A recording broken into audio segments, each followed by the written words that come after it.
മാതൃകാപരമായ നടപടിയെങ്കിൽ മുൻകാല പ്രാബല്യത്തോടെ 2 നിയമസഭാ അംഗങ്ങളെ കൂടി കോൺഗ്രസ് പുറത്താക്കേണ്ട സമയം കഴിഞ്ഞു. പി രാജീവ്. എൻ്റെ പൊന്ന് രാജീവേ, കോൺഗ്രസ് ഇപ്പം രാഹുൽ മാങ്കൂട്ടത്തിന് പുറത്താക്കിയതുപോലെ നിങ്ങൾ കാട്ടുകോഴിയായ കൊല്ലത്തെ MLA ആയ മുകേഷിന് കേസ് ഫയൽ ചെയ്ത് FIR ഇട്ട് ഇപ്പം MLA ആണ്. അദ്ദേഹത്തിനൊന്ന് പുറത്താക്കി കാണിച്ച ഞാൻ സമ്മതിച്ചു തരാം. നിങ്ങളത് ചെയ്യൂല.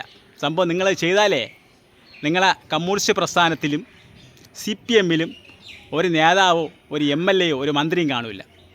എല്ലാം കാട്ടുകോഴികളും പീഡന വീരന്മാരുമാണ്. അതുപോട്ട് അയ്യപ്പനെയും വിഴുങ്ങി, ശബരിമലയും വിഴുങ്ങി, അയ്യപ്പൻ്റെ സ്വർണ്ണപ്പാളിയും വിഴുങ്ങിയ 2 എണ്ണം ഇപ്പം ജയിലിൽ കിടന്ന് കൊതുകടി കൊണ്ടുകൊണ്ടിരിക്കുകയാണ്. വാസുവും പത്മകുമാറും. ഇവരെ CPM പാർട്ടിയിൽ നിന്നും കമ്മ്യൂണിസ്റ്റ് പാർട്ടിയിൽ നിന്നും ഒന്ന് പുറത്താക്കി കാണിച്ചതാ. എന്നിട്ട് മതി ഈ കൊണന്ന് വന്നിന്ന് അലയ്ക്കണത്. കേട്ടാ പി രാജീവേ.